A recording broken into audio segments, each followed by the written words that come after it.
The rain came down hard that night, not the kind that brings comfort, but the kind that feels like the heavens are angry. A crowd gathered outside the clay brick hut at the edge of Erumma village, whispering, "It's happened again." Inside, Obinna knelt beside the door, fists trembling. From the inner room came the sound of a woman sobbing. His new bride, Ngozi, had locked herself in, terrified. "Open the door," he pleaded, voice shaking. "I swear, I didn't mean to hurt you." Her reply came through tears, sharp and broken. "You're not a man. You're a curse." The whispers outside grew louder. Some laughed cruelly. Others murmured prayers. And then, as if ashamed, Obinna pushed himself up and walked out into the storm. For the villagers, the story was already familiar. For Obinna, it was hell all over again. Because this wasn't the first time. Months before, his first wife Amara had run away on their wedding night, screaming that his touch burned like fire. She had sworn before elders never to see him again. Now, with Ngozi gone too, the rumor had become a wound. No woman in Erumma can satisfy Obinna. The next morning, he sat on the wooden stool outside his mother's hut, staring blankly at the ground. His mother, Mama Nkem, stirred a pot of yam porridge, but her hands trembled. She couldn't look at him. "Mama," he said softly, "what is wrong with me?" She paused, eyes glistening. "Nothing, my son. You were born strong. The gods just test the ones they love most." But her voice betrayed her. There was fear. Old, buried fear. That evening, as the sun bled red across the sky, Obinna walked past villagers whispering his name. A group of young men laughed loudly. "Maybe he's half spirit," one said. "Or maybe his thing belongs in the shrine, not the bedroom," another jeered. Obinna clenched his jaw, but kept walking. He'd once been the pride of the village, the hard-working hunter, the man everyone trusted. Now, no woman would meet his eyes. That night, sleep refused him. He kept hearing Ngozi's voice echoing, "You're not a man. You're a curse." He didn't see Mama Nkem leave the hut before dawn, clutching a raffia bag and walking stick, tears streaming as she disappeared down the road to the next village. At noon, Obinna found her gone and followed her footprints. After hours of walking through wet forest paths, he saw her kneeling before a small shrine, whispering into the earth. "Mama," he called. Startled, she turned, eyes swollen with guilt. "Go home," she said. "This is not your place." "No. Tell me what you're hiding from me." The silence stretched. Then, in a trembling voice, she confessed. "Before you were born, I made a promise to Ani, the earth goddess. I begged her for a child. I swore that if she gave me a son, I would sacrifice 3 white rams in her honor." She looked away, shame written on her face. "Your father died the same year. I had nothing left. I forgot the promise. Until now." Obinna's stomach twisted. "So I'm cursed because of you?" Tears fell freely from her eyes. "The gods do not forget, my son. They took your gift and turned it into punishment." Obinna knelt beside her. His voice cracked. "Then we'll fix it, Mama. We'll do whatever it takes." She nodded weakly. "The local herbalist said this is beyond him. We must find Dibia Okoro, the seer of Umuaga. Only he can speak to the goddess." As they journeyed through thick forests and rivers, Obinna noticed animals grow silent as they passed. It was as if even nature sensed something dark trailing them. They arrived at the old man's compound at dusk. The air smelled of camwood and ashes. Dibia Okoro, tall and lean with white chalk across his eyes, stepped out before they could speak. "I know why you've come," he said coldly. "The earth remembers every vow." He led them into his hut, lit by oil lamps and rows of skulls. The drums outside began to beat slowly. The curse upon your son, Okoro said, was woven before his birth. His strength, his fire, it was the goddess's gift, twisted by neglect. No woman can withstand what belongs to the gods. Mama and Kem sobbed. Please forgive me. What must I do? Okoro traced a circle on the ground. 3 white rams, pure as morning dew. Their blood must touch the earth at dawn. Only then will Ani release him. The old man's eyes turned toward Obinna. But know this, some curses do not die quietly. The goddess may test you again before she lets you go. A shiver ran through Obinna's spine. That night, Obinna and his mother slept near the shrine, listening to distant drums. As the first light of dawn stretched across the hills, Okoro chanted ancient words. The rams bleated in terror before the blade fell. When the last drop of blood soaked into the earth, a wind swept through the trees, soft but heavy. Mama and Kem swore she heard a woman's voice whisper, "Debt paid, but not forgiven." Days passed. Obinna returned home, hoping the curse had lifted. Villagers greeted him cautiously, watching for signs of change. He tried to speak with Ngozi, but she refused to see him. "I can't forget that night," she said. "Even if your curse is gone, my fear is not." Amara, his first wife, had already remarried. Obinna's heart broke anew. He felt free yet unwanted, like a man saved from drowning only to find no shore to stand on. One evening, sitting by the river, he whispered to the wind, "If the gods have truly forgiven me, why do I still feel empty?" The river gave no answer. Only the croak of frogs and the distant drums filled the silence. Then, he made a decision that would change everything. He left Erumma. He told no one except his mother. "Maybe peace waits elsewhere," he said. "Maybe love does too." She nodded, pressing a small clay pendant into his palm. "Wherever you go, remember this.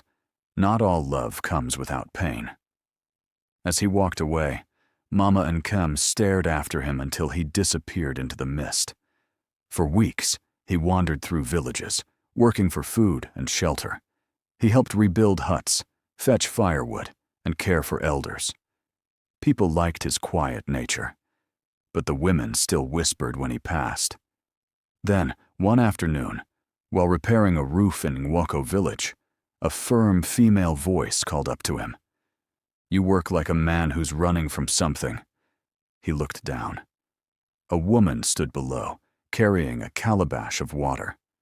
Her name was Adanna, a widow known for her sharp tongue and fearless eyes. Obinna smiled faintly. "And you speak like a woman who's not afraid of what she sees." She smiled back. "Maybe I'm not." It was the first time in months someone had looked at him without fear. As days turned into weeks, Adanna began to visit often, bringing food or teasing him about his silence. "People here say strange things about you," she said once. "They say you broke your wives. Is it true?" Obinna's face hardened. "Do you believe them?" Adanna shrugged. "I believe stories, only when they end." He didn't know it yet, but that single line, simple, playful, would be the beginning of something neither of them could predict. If you're enjoying this story so far, make sure to subscribe to our YouTube channel, like, and drop a comment below. What do you think will happen when Adanna learns the truth? The rains had stopped by the time Adanna visited again. The air smelled of wet earth and new beginnings. Obinna sat carving a piece of wood beneath a mango tree when she appeared, carrying roasted plantain wrapped in banana leaves. "You've been quiet all week," she said, sitting beside him. "Did I offend you?" Obinna glanced at her, then smiled faintly. "You didn't. I've just been thinking." "About what?" He hesitated, the knife pausing mid-air. "About whether a man can ever escape his shadow." Adanna tilted her head. "Then maybe he shouldn't try to escape it. Maybe he should learn to dance with it." He laughed softly, the first true laugh she'd ever heard from him. You talk like the gods whisper to you.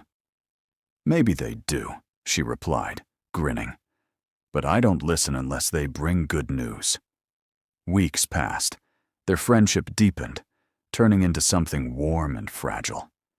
The villagers whispered again, this time not in mockery, but curiosity. The widow with the cursed man? A strange pair. One evening, as the sun melted into orange and gold, Adanna invited Obinna to her compound. She had prepared yam porridge and palm wine. The scent filled the air. They ate in silence for a while. Then she looked up and said quietly, Tell me the truth, Obinna. What really happened to your wives? He froze. The fire cracked between them. You won't believe me. I believed you were different when everyone said otherwise, she said. So try me. He told her everything. His mother's broken promise, the curse, the sacrifices, the whispers. When he finished, she didn't laugh or flinch. She just looked at him with eyes full of something he hadn't seen in a long time. Understanding. So, she said softly, your mother carried guilt her whole life, and you carried her punishment. He nodded, tears glistening. And still, it feels like I can't be free. Adanna reached out, placing her hand gently on his. Then let's see if love can do what the gods could not. That night, for the first time in years, Obinna didn't dream of screams or curses. He dreamed of laughter, the kind that starts small and fills the heart until it overflows. If you followed this story till now, pause for a moment. Would you believe in love strong enough to heal what gods have cursed? Tell us in the comments below, and don't forget to subscribe to our channel for more powerful African love stories like this one. The next morning, the sun rose golden over Ngwoko.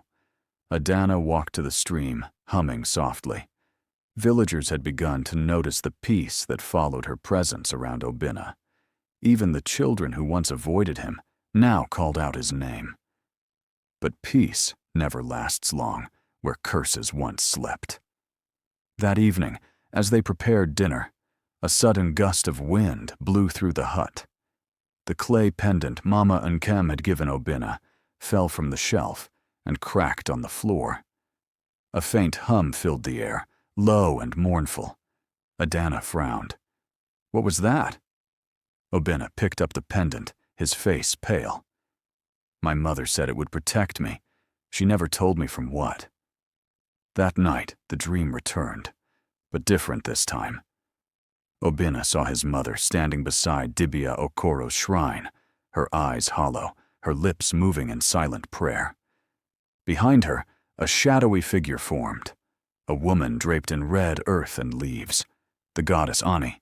Her voice echoed in his mind. You paid, but you took without asking. He woke, drenched in sweat, gasping. Adanna stirred beside him. What is it? The goddess, he whispered. She's not done. Before dawn, they went to Dibia Okoro's shrine. The old man was waiting, as if he already knew. You disturbed the balance, he said quietly. The sacrifice freed you, yes, but your mother's spirit remains bound. Until she is appeased, her soul will wander. Adanna's eyes widened. Then how do we free her? Okoro's gaze darkened. The goddess demands truth. There is something she wants him to know, something his mother hid even from him. Obinna's heart pounded. What do you mean? Okoro handed him a small clay pot. Inside this is her confession.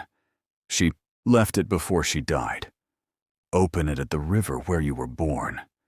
They walked in silence until they reached the river bank. Obinna knelt, trembling, and broke the pot.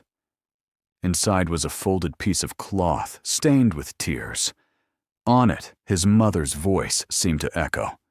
My son, I have carried a lie heavier than the curse. You were not born only of man. When your father died, I sought comfort in the shrine of Ani. That night, the goddess came. not in dream, but in flesh. You are half of her. That is why no woman could bear your touch. The blood of gods runs in your veins." Obinna staggered back, disbelief in his eyes. "No, no, that can't be." Adanna reached for him, but the air around him shimmered. The river rippled, though no wind blew.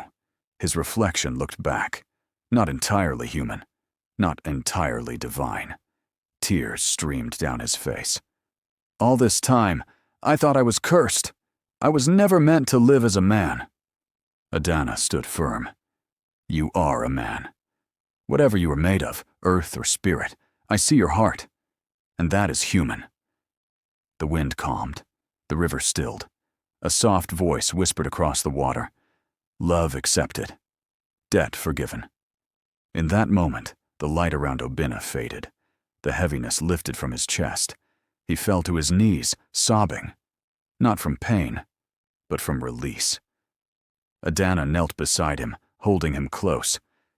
"Now you are free," she said softly. Weeks later, they married quietly by the same river. The village watched in awe as peace seemed to follow wherever they went.